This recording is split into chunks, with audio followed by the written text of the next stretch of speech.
Magandang araw mga katokers, mga katokis, mga katoshis. Welcome naman po sa ating panibagong vlog dito sa Talking Toshi Sports.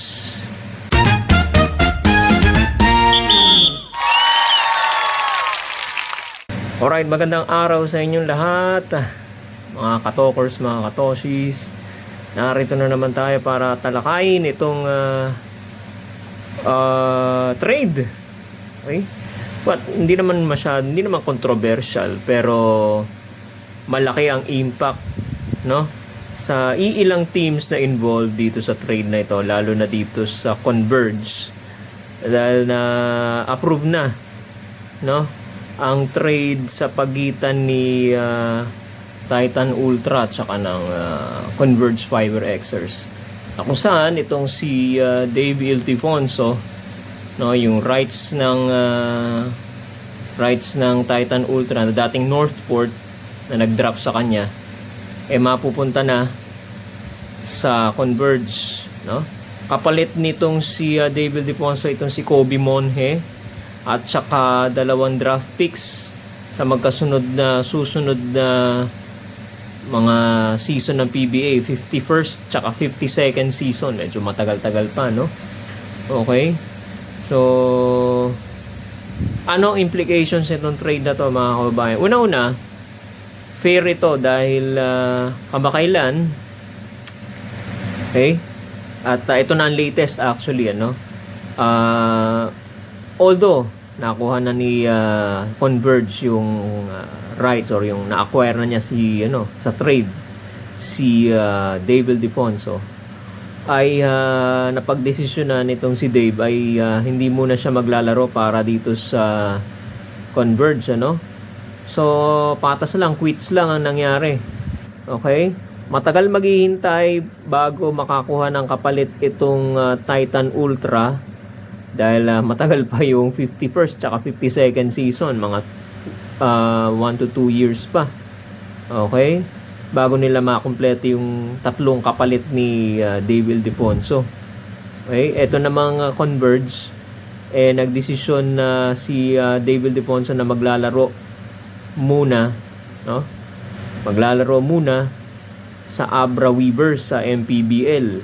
Okay? At ginagalang niya yung kanyang ginagalang ni ginagalang ni Dave Ildefonso itong kontrata niya sa Abra Weavers. O nga naman, ano?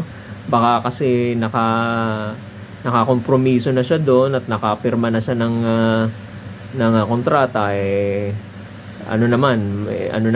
pangit naman na makita sa kanya, nakakatras siya bigla, mag-PPBA siya pa, ipinagpalit niya yung kontrata niya doon sa MPBL. Okay? At saka nakikita natin dito sa laro ni Dave Ildefonso sa MPBL, maganda naman ang inilalaro niya, maganda ang numbers niya, impressive, at nakakapaglaro siya, nabibigyan siya ng playing time, maganda ang management ng paglalaro niya. And second is, well compensated naman siguro siya, kasi hindi niya siguro pipiliin ang Weavers, ang Abra Weavers, kung may mataas na offer, mas mataas na offer ang Converge, no? Siguro secondary to salary, okay, or either kung ano mamauna, salary or yung kontrata, nandun na rin yung paggalang ni Dave Ildefonso sa kontrata niya sa Abra Weavers. Malamang ito ay napayuhan ng kanyang tatay, ng kanyang ama, na si Demolition Man. Okay? Si Danny Ildefonso, Dave Ildefonso tuloy. Si Danny I, no? Na incidentally, nasa management, sa coaching staff ng Converge. Ayan. Hindi malayong payuhan niya tong anak niya, syempre. Mag-uusap yan over dinner, over a cup of coffee siguro. Ano ba maipapayo niya sa akin, Daddy? Na-trade na yung rights, no, ng Titan Ultra sa akin sa Converge. Ako ba yung maglalaro para sa team mo, Dad, Tatay? No? Ganun siguro usapan nila, more or less, ano? Pinayuhan siguro nitong si Danny I na wag mo na, anak, no? Kasi nakapirma ka na diyan sa ano, sa Weavers, saka maganda naman ang laro mo. Huwag mo munang guluhin. Siguro si Danny ay nakikita na itong Converge, ano, kung susuriin nyo mga kababayan yung ano, lineup ng Converge ngayon, napakalakas. May Sonny Winston, may Alex Stockton, meron ka ng Juan Gomez de Liano na kada laro nagti-triple double. Ang lakas, ano? Tapos meron ka pang Justin Baltasar, yung dalawang Justin, may Aranya ka pa. Okay, meron ka bang Kevin Racal? Kung ipapasok mo pa si David Defonso dyan, magmumukhang ano na yan, magmumukhang San Miguel Birme na yan, napakaraming superstars, napakaraming merong capability na umiscore. Mahihirapan ngayon kayong mag-manage ng playing time sa mga players na may potential na maka-score. Okay? Ang mangyayari dyan, mag-aagawan dyan ng playing time yung iba. Kung hindi marunong mag-manage ng playing time ang team, ano? Okay? At merong mismanagement of playing time. Ang mangyayari diyan, magkakaroon ng kumbaga siguro tampuhan, okay? Or madi-discourage, okay? Yung player na hindi pinapasok, hindi ginagamit, bababa ang kumpiyansa, ang confidence, at sayang hindi napapakinabangan yung kanyang talent. Okay, kinuha-kuhan ninyo, hindi naman pala ninyo gagamitin. So ang Converge ngayon known as that a team na gumagamit ng bench. Okay, so lahat halos kung mayroong oras at may pagkakataon, gagamitin niya lahat halos yung kanyang mga players, ano? Although hindi lahat talaga. Okay, kumbaga parang bibigyan ng pagkakataon, ano? Pero hindi yung sagad na sagad, ano? Kung ipapasok mo pa si David Defonso dyan, okay, baka kapiranggot na oras na lang ang mabibigay sa kanya. Okay, unlike sa Abra Weavers, ano siya doon, ano? First five siya doon yata, ano, kung hindi ako nagkakamali. Or kung hindi man first five, go-to guy, isa sa mga inaasahan. Okay? Malaking playing time ang kanyang makukuha, no? Kaysa naman dito sa Converge Fiber Xers. Sa Abra Weavers magsa-shine siya at nagsa-shine na nga siya ngayon, ano? Nakikita yung magandang laro niya. Dito sa sa Converge ang daming baka masapawan ka lang, sabi ni Danny ay sa anak niya. Huwag na muna, diyan ka na lang muna maglaro. Pagka nakita ng PBA o pag nakita ng buong mundo, well, nakikita na nga, na maganda ang laro niya doon.